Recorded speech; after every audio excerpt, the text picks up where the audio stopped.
Or if the bomb that drops on you gets your friends and neighbors too, there'll be nobody left behind to grieve, and we will all go together when we go. What a comforting fact that is to know.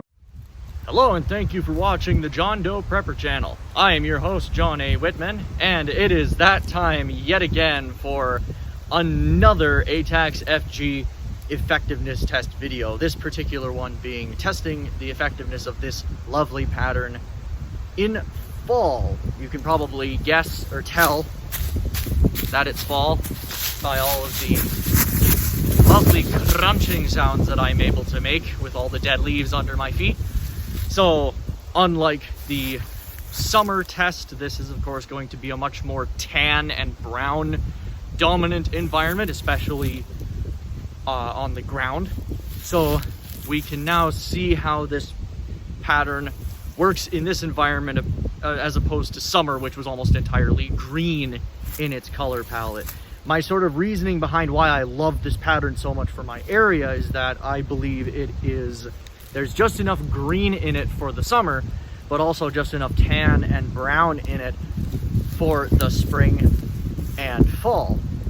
And I also kind of came to the conclusion through all the other patterns that I've worn before this, I had M81 Woodland and then EMR and now this, that those previous patterns, M81 and EMR, were great for summertime woodland use, but they weren't all that great for wide open fields, which I also have quite a bit of in my area because they're just too dark. So that's another thing where A-TACS FG, in my opinion, hits that perfect sweet spot of being dark enough for, shadowy, thick woodland areas while still being light enough to help you blend in a wide open field as opposed to just standing out because your camo's too dark.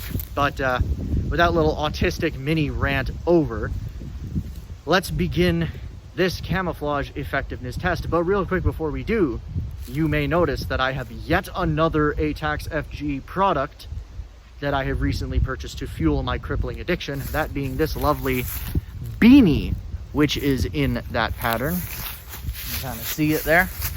As far as I am aware, this is actually an original Russian military beanie, which makes this the first actual real Russian piece of kit that I have, which now means I get to flex on all the rest of you who do not have original Russian gear. So, ha! I win.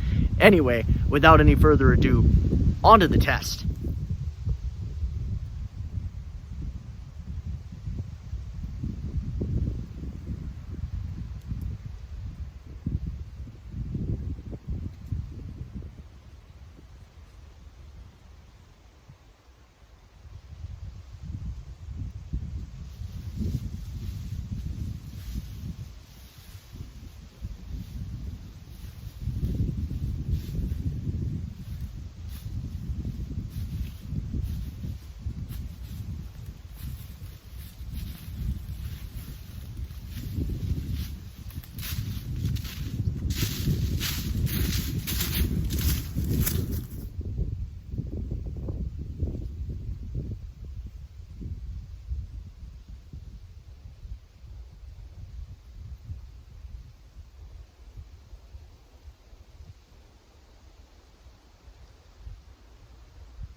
Well, boys and gerbils, that concludes this effectiveness test for A-TACS FG in fall. I hope you found it entertaining, perhaps even a bit educational. Hopefully you enjoyed it. And regardless of what you thought of the video, thank you for taking the time out of your day to watch it. I appreciate it immensely. If you liked the video, consider leaving a like and a comment for the YouTube algorithm that desires to consume your flesh like a meat grinder. And if you would like to deal with me and my severe autism on a regular basis, consider joining the Discord server. The link, as always, is in the About Me section on my channel, and also, because it's in the About Me section of the channel, it's also in the description of every single video I post. So if that's your jam, check it out. With all that being said, though, that's all I have for you lovely viewers. So thanks once again for watching the video. I have been your host, John A. Whitman, and I will catch you lovely people in the next video here on the John Doe Prepper channel. Goodbye! We will all go together when we go, all suffused with an incandescent glow. No one will have the endurance to collect on his insurance. Lloyds of London will be loaded when they go.